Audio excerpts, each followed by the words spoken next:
WNBA Finals.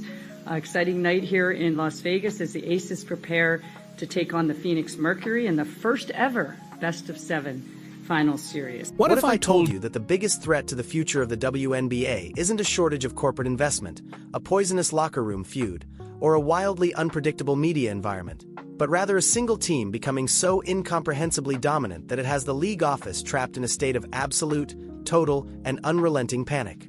For decades, the WNBA has carefully engineered its draft regulations, salary cap structures, and free agency policies to guarantee that elite talent remains evenly distributed across the country, desperately working to preserve a fragile balance of competitive parity so that every single franchise has a realistic opportunity to attract fans and compete for championships. The league was constructed on the foundational belief that no single market should completely dwarf the rest, keeping television partners and regional sponsors comfortably satisfied. But the very moment Caitlin Clark stepped onto that hardwood floor in Indiana wearing a Fever jersey, that painstakingly constructed house of cards began its spectacular, irreversible collapse. Now, aggressive whispers of a seismic power move are sending enormous shock waves crashing through the entire basketball universe, with intense rumors swirling that fierce veteran Sophie Cunningham and breakout sensation Lexie Hull are officially locked in to form an unstoppable, absolutely devastating super team alongside Clark. This isn't merely a fun hypothetical scenario for passionate fans to debate across social media message boards. It is a very real, aggressively coordinated player empowerment movement that has allegedly sent WNBA Commissioner Kathy Engelbert into a full-blown behind-the-scenes fury. And front office executives are sitting inside their boardrooms watching their most catastrophic nightmare violently unfold in real time, suddenly realizing they have completely surrendered control of the public narrative, the leverage of their athletes, and the long-term direction of their own league. But that was never the whole story. Because the raw, gritty mechanics of how this terrifying super team is rapidly assembling reveal a dark, deeply contentious underbelly of league politics that absolutely nobody was ever supposed to witness. To truly understand why the most powerful executives in the league office are completely losing their minds over this rapidly accelerating situation, you have to look honestly and deeply at the undeniable, almost inescapable gravitational pull of the Caitlin Clark effect. When Clark was selected by the Indiana Fever, virtually everyone with a pulse knew she would sell thousands of tickets and deliver a massive surge of fresh, curious viewers to television screens nationwide. But nobody sitting in those executive suites anticipated the profound, league-altering psychological transformation she would immediately trigger among her own peers. Suddenly, the Indiana Fever transformed overnight from a perpetually lottery-bound afterthought playing inside a half-empty arena into the most coveted, intensely scrutinized destination in all of professional women's basketball. Players across the entire league quietly began running the financial calculations in their heads, recognizing that catching cross-court passes from Clark didn't simply mean performing in front of sold-out, deafeningly loud, roaring arenas every single night. It meant securing a massive, potentially generational financial future entirely for themselves. In a professional league where base salaries have historically been brutally restrictive and athletes are frequently forced to compete overseas just to make ends meet, the truly life-changing money is made exclusively through massive endorsements, high-value corporate sponsorships, and premium brand partnerships. And right now, there is absolutely no brighter, more overwhelmingly intense spotlight anywhere in American sports than the one burning directly over Indianapolis. Surrounding yourself with Clark's massive, completely inescapable orbit guarantees that your face will appear on national television almost every single time you lace up your sneakers and step out onto the court. It guarantees that powerful corporate sponsors will memorize your name, and it guarantees that your personal social media following will explode practically overnight, transforming you from a niche professional athlete into a full-blown mainstream celebrity. This entirely unprecedented leverage has completely flipped the traditional script on team building, meaning players no longer factor in the climate, the city lifestyle, or the historical prestige of a franchise. They care exclusively about securing a guaranteed seat on the most financially rewarding, fastest-moving rocket ship this sport has ever produced. And what happened next genuinely shocked everyone, as this powerful new gravitational force began pulling in precisely the right pieces to construct a truly terrifying dynasty. The critical foundation of this brewing, seemingly inescapable dynasty was quietly but brilliantly established through the extraordinary meteoric rise of Lexie Hull. During the early, relatively quiet stages of her professional career, Hull was recognized as a solid and remarkably dependable player. But she wasn't exactly commanding national headlines or keeping opposing defensive coordinators restless at night. That entire narrative flipped completely the very instant she was strategically placed alongside Clark on Indiana's fast-paced roster. The on-court chemistry between the two of them was absolutely instantaneous, undeniably palpable, and downright terrifying for opposing defenses that had absolutely no blueprint for containing both of them simultaneously. Hull perfectly and intuitively understood how to navigate the chaotic, high-speed offensive system that Clark unconditionally demands, brilliantly locating the open, uncontested pockets on the floor and ruthlessly punishing any team bold enough to throw a double team at the rookie phenomenon. But their powerful connection extended far beyond the painted hardwood and the X's and O's drawn up in the playbook. The two teammates became practically inseparable away from the arena, completely dominating social media algorithms with their hilarious golf outings, viral TikTok moments, and effortlessly relatable friendship. This was never some cleverly manufactured publicity stunt engineered by a corporate marketing department. It was a genuine, profoundly authentic sisterhood that perfectly humanized the intense, often suffocating pressure of life in professional sports. Fans absolutely consumed every dimension of their dynamic, completely elevating Hull into a household name and loudly demonstrating to every player across the league that playing in Indiana wasn't simply financially rewarding. It was genuinely fun and deeply emotionally fulfilling. For years, the WNBA has unfortunately been shadowed by dark rumors of toxic locker room environments, bitter veteran power struggles, and grinding, joyless seasons where players quietly felt completely miserable.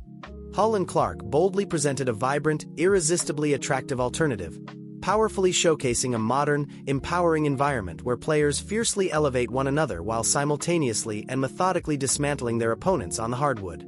This infectious positive energy rapidly evolved into a blinding beacon, sending a crystal-clear signal to frustrated, worn-down veterans trapped in dysfunctional situations that a genuine basketball paradise was patiently waiting for them deep in the heart of the Midwest. But this seemingly flawless, extraordinarily productive environment was still missing one critical, violently aggressive element that would soon brutally tip the competitive scales decisively in their favor. Even with the breathtaking offensive chemistry between Clark and Hull, the harsh reality of Clark's rookie season had ruthlessly exposed a glaring vulnerability that the Indiana Fever absolutely needed to address. Throughout her turbulent, relentlessly publicized first year, Clark was routinely subjected to a brutal, intensely physical, and sometimes outright dangerous initiation ritual orchestrated by resentful veteran players who were completely determined to test her breaking point and crush her competitive spirit. She absorbed incredibly punishing fouls, vicious blindside screens that knocked the wind completely out of her, and relentless, suffocating verbal harassment, frequently without a single teammate immediately stepping forward to aggressively retaliate or shield her from further punishment. The Fever were an exceptionally young, highly skilled, and undeniably talented roster, but they critically lacked the raw, intimidating, and entirely unapologetic physical toughness required to genuinely survive the grueling, warlike trenches of playoff basketball. Opposing teams rapidly discovered that they could openly bully the rookie phenomenon without facing any meaningful physical consequences from anyone wearing an Indiana uniform. The league office largely chose to look the other way regarding the aggressive targeting, triggering a massive wave of public outrage from fans who firmly believed the undisputed golden goose of the WNBA was being deliberately endangered by jealous, threatened rivals.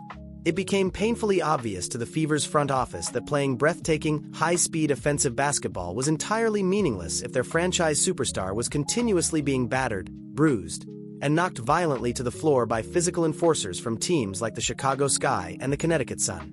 They urgently needed a player who wasn't simply hunting for scoring opportunities, but someone who was completely and unconditionally willing to do the brutal, unglamorous, highly aggressive work of protecting the franchise's single most valuable asset. The team needed a designated enforcer, someone whose intimidating presence alone on the floor would make opposing players seriously reconsider throwing a dirty elbow or setting a blatantly illegal screen. And just as the front office launched their desperate search for this precise type of player, a monumental opportunity suddenly and dramatically materialized from the scorching desert heat of the Southwest. Enter the completely unapologetic, relentlessly competitive Sophie Cunningham. If Caitlin Clark is the dazzling, extraordinarily high IQ architect of a breathtaking offensive system and Lexie Hull is the tireless, sharpshooting, supremely reliable wingman, then Cunningham is the undisputed, unquestioned enforcer that the Indiana Fever have been urgently and desperately hunting for. Currently grinding through the entirely chaotic, wildly unpredictable environment surrounding the Phoenix Mercury, Cunningham delivers exactly the brand of terrifying, absolutely unwavering intensity that Indiana so critically and obviously lacks. She has invested years methodically constructing a well-earned, notorious reputation built on her explosively fiery competitive demeanor, her fearless willingness to throw her body recklessly after loose balls, and her absolute, hard-headed refusal to ever yield to anyone on the floor, regardless of their physical size or celebrated veteran status within the league. Deeply sourced insider rumors began aggressively circulating throughout league circles that Cunningham was completely drained by the never-ending rebuilding cycles, the constantly rotating coaching staffs, and the exhausting locker room chaos consuming the Phoenix organization, and that she was seriously and actively targeting the rapidly ascending Indiana market as her ultimate, career-defining escape destination. The mere concept of Cunningham bringing her elite, high-volume three-point shooting and ruthless, uncompromisingly physical defensive mentality to a starting lineup already featuring the extraordinary combined talents of Clark, Hull, and Aaliyah Boston was more than sufficient to make rival head coaches genuinely nauseous. Cunningham wouldn't simply be adding valuable points to the scoreboard and stretching opposing defenses to their absolute limits.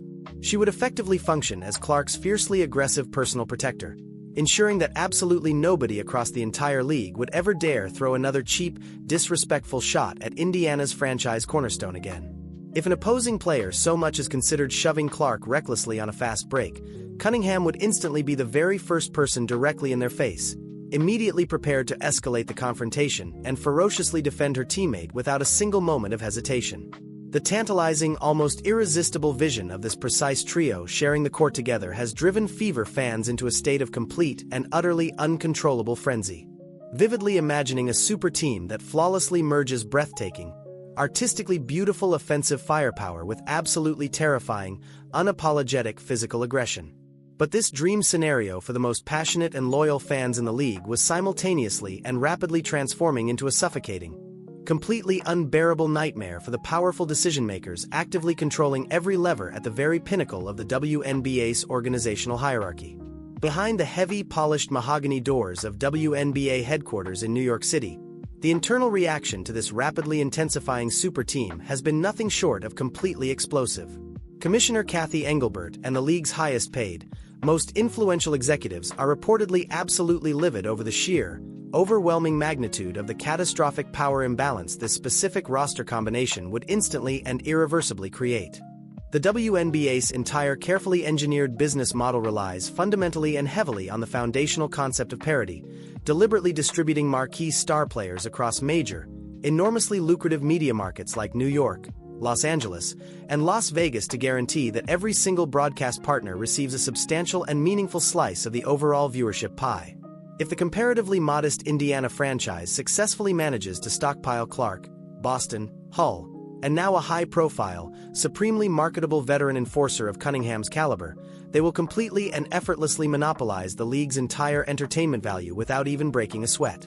Massive television powerhouses like ESPN, CBS, and Amazon Prime will aggressively and relentlessly demand that every single Indiana Fever game be placed directly into a primetime, nationally televised broadcast slot, selfishly leaving the other 11 desperately struggling franchises viciously competing for absolute scraps on obscure, nearly impossible-to-find streaming platforms buried deep in digital obscurity. Engelbert has spent her entire, heavily criticized tenure painstakingly trying to elevate the complete landscape of the league, aggressively championing the optimistic narrative that women's professional basketball is genuinely deep, extraordinarily talented, and compelling across every single roster, not merely concentrated and suffocatingly confined within the borders of one single city. But the harsh, completely undeniable reality she is now ferociously and exhaustingly battling is that the general public is currently consumed by an obsession with only one single, overwhelming storyline. If the Fever genuinely become an unstoppable, utterly dominant juggernaut, the league seriously and realistically risks devolving into a one-team spectacle, essentially transforming into the basketball equivalent of the Harlem Globetrotters, while the remaining frustrated and demoralized franchises are permanently and humiliatingly relegated to playing the unfortunate, thankless role of the Washington Generals. This terrifying, undeniably real prospect has allegedly triggered highly contentious, explosively heated, closed-door emergency meetings where visibly panicked league officials are frantically scrambling to determine whether any legally viable pathway exists to quietly intervene, artificially suppress the massive momentum building in Indiana, or financially incentivize players to stubbornly remain anchored in their current, far less glamorous and less popular markets. But the visibly stressed commissioner is rapidly discovering the brutally hard way that you absolutely cannot simply legislate against raw human nature or the overwhelmingly intoxicating allure of unprecedented, generational mainstream fame. Yet the league's frantic, deep-seated panic was never purely about abstract basketball philosophy or long-range television ratings projections. It was rooted heavily and explosively in the completely unfiltered, volcanic fury of rival franchise ownership groups. The dark, increasingly bitter resentment actively fermenting among competing general managers and enormously wealthy team owners is rapidly escalating toward absolutely toxic, completely unmanageable levels. These enormously influential billionaires and powerful corporate ownership conglomerates poured tens of millions of dollars into their respective franchises, fully and confidently expecting to comfortably ride the massive rising tide of the WNBA's extraordinary newfound mainstream popularity straight to unprecedented profitability.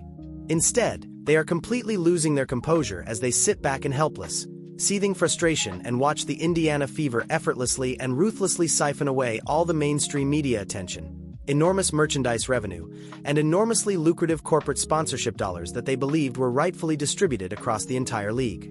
When the very real and credible rumors first surfaced that elite-level players of Cunningham's considerable caliber were actively and quietly maneuvering behind the scenes to find their way to Indianapolis and join forces alongside Hull and Clark, furious rival ownership groups allegedly flooded the league office with a relentless avalanche of angry, demanding phone calls and blistering, scorching formal complaints. They aggressively and passionately argued that the current, carefully architected competitive system is fundamentally and perhaps irreparably shattered if a Midwestern small-market franchise can suddenly and without any warning whatsoever exert the same kind of massive, overwhelming gravitational pull once exclusively reserved for the Los Angeles Lakers operating at the absolute apex of their dynastic prime. There are even highly credible, deeply sourced whispers actively circulating within trusted insider circles that certain petty, profoundly jealous rival front offices are openly and seriously considering launching highly vindictive, carefully calculated retaliatory